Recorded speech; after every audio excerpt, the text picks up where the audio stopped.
Masih di Sapa Indonesia Malam, Presiden Jokowi mengaku kaget karena menerima laporan angka rasio penduduk Indonesia berpendidikan S2 dan S3 sangat rendah. Jokowi menyebut angka rasio itu sangat rendah dibandingkan negara tetangga seperti Vietnam dan Malaysia. Kalau kita lihat dari data Kementerian Dalam Negeri, hingga akhir Desember 2022, jumlah penduduk Indonesia 277,75 juta jiwa. Dari jumlah penduduk tersebut, 12,4 juta merupakan lulusan strata 1 atau 4,5%. Lulusan strata 2 atau magister 882 ribu orang atau 0,3%, sementara lulusan strata 3 atau doktoral 63,3 ribu orang atau sekitar 0,02%. Mengutip dari data Kementerian Pendidikan dan Kebudayaan, untuk siswa putus sekolah di tahun ajaran 2022 hingga 2023, tingkat SD mencapai lebih dari 40.000 siswa. Tingkat SMP ada lebih dari 13.700 siswa, tingkat SMA 10.000 siswa putus sekolah, dan tingkat SMK ada lebih dari 12.400 siswa putus sekolah. Lalu bagaimana upaya pemerintah meningkatkan lulusan S2 dan S3 akan kita bahas usai jeda berikut.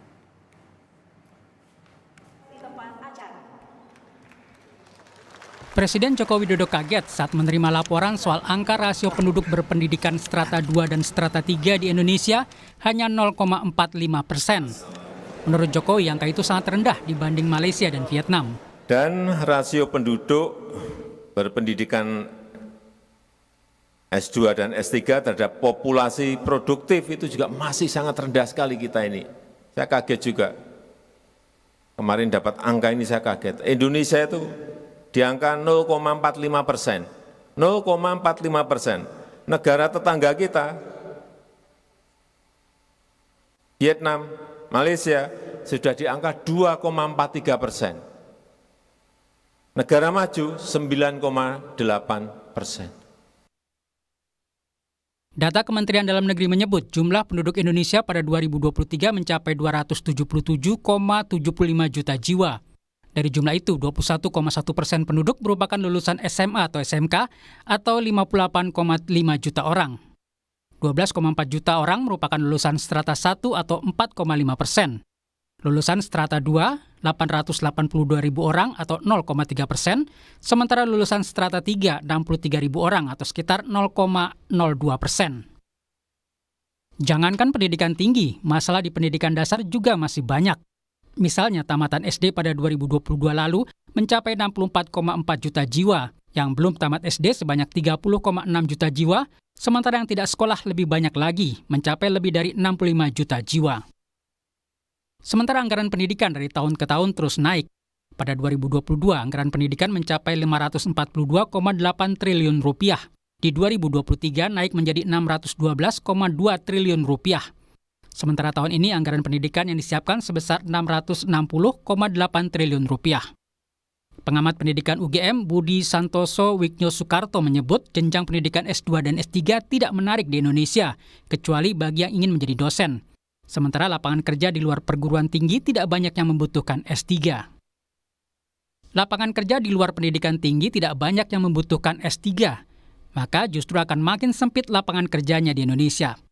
Tidak banyak industri yang membutuhkan tenaga S3, misalnya untuk riset and development, kata Budi Santoso kepada Kompas TV. Selain memperhatikan rendahnya lulusan S2 dan S3, pemerintah juga harus fokus memperbaiki pendidikan sekolah dasar dan menengah karena masih tingginya angka yang belum sekolah. Tim Liputan Kompas TV.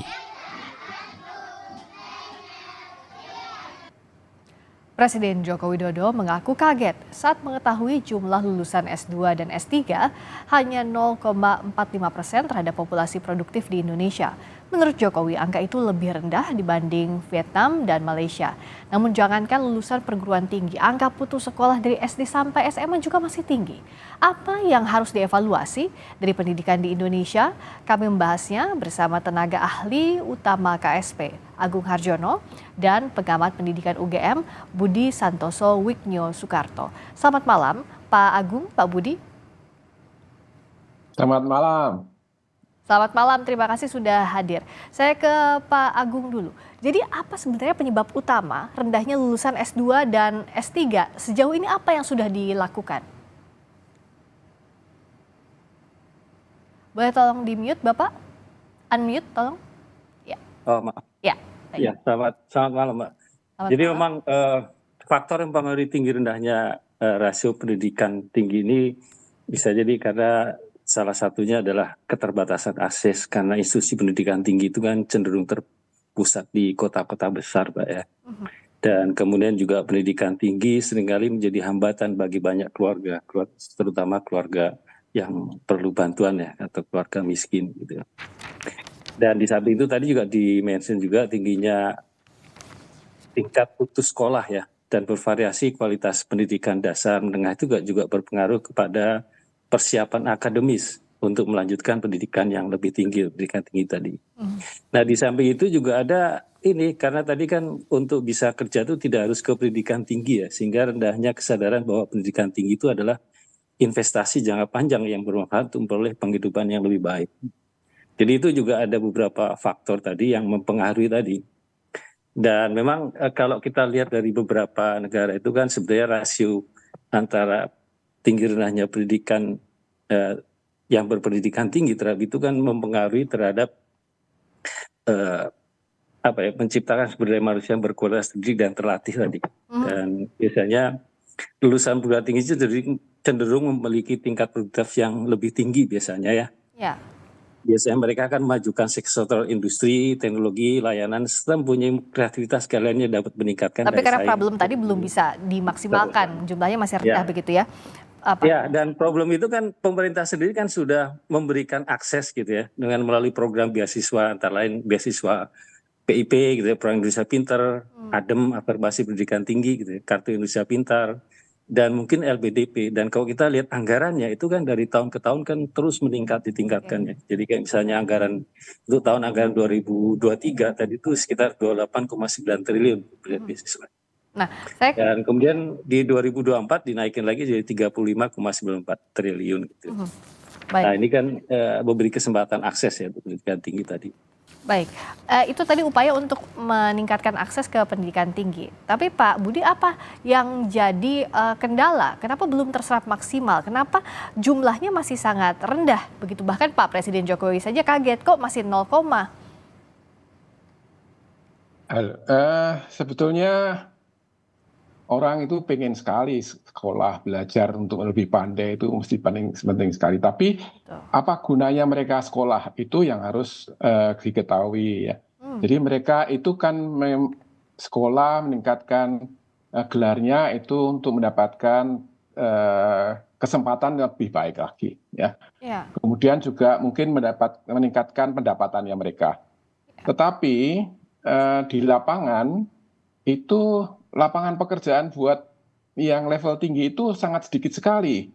Kan kita pengennya kalau di luar negeri, misalnya saya pernah pergi ke Aachen gitu, itu mahasiswa S2, S3 itu dimasukkan ke dalam pusat research yang dibiayai oleh industri.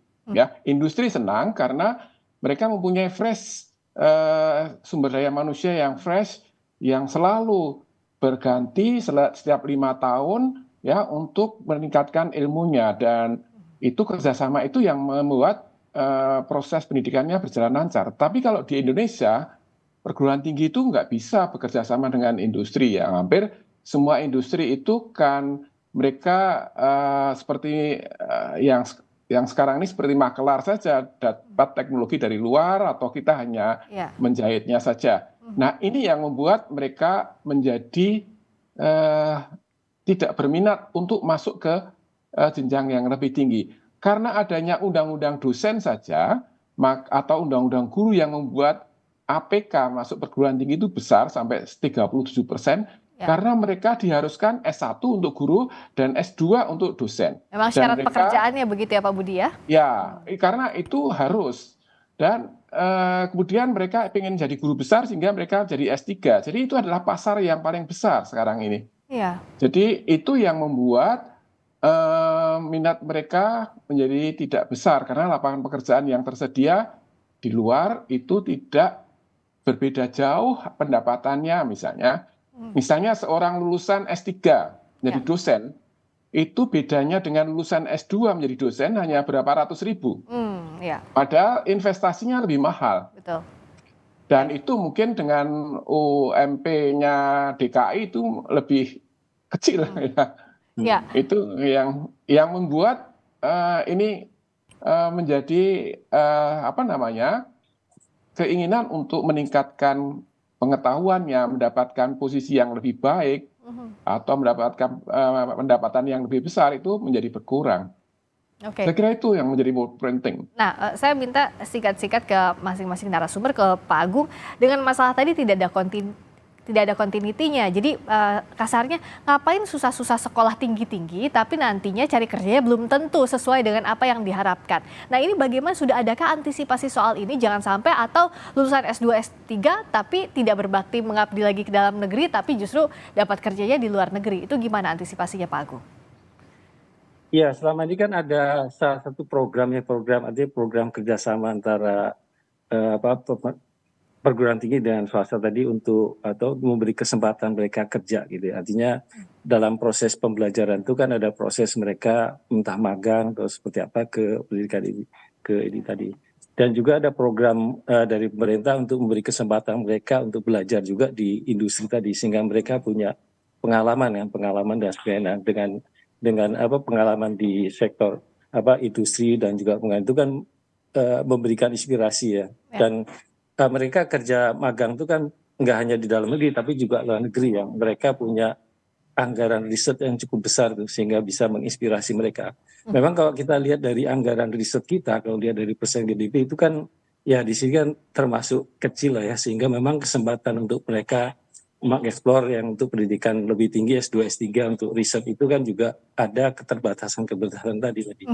Ya. Ya itu kan juga memberi ruang yang sempit untuk mereka berkreasi untuk melakukan riset karena biasanya kan untuk pendidikan yang S3 itu kan basisnya adalah riset tadi kan yang mungkin perlu juga ditingkatkan untuk mereka punya kesempatan riset lebih baik lagi. Nah, kalau dari Pak Budi apa masukannya sehingga untuk yang menjangkau pendidikan tinggi pasca sarjana ini semakin banyak dan jumlahnya bisa dimaksimalkan? Saya kira political will dari pemerintah itu penting sekali ya. Jadi political will supaya misalnya riset-riset kita yang kita pernah punya, misalnya beberapa paten itu sudah dipasarkan, kita nggak akan bisa melawan produk dari luar negeri ya. Jadi political will itu yang penting untuk supaya mereka itu bisa mengekspresikan hasil kerjanya kepada negara ini. Jadi itu yang paling penting. Jadi kalau presiden meminta supaya itu dinaikkan, tetapi tanpa adanya upaya dari pemerintah untuk membuka peluang mereka berkreasi atas hasil kerjanya, itu nggak ada manfaatnya.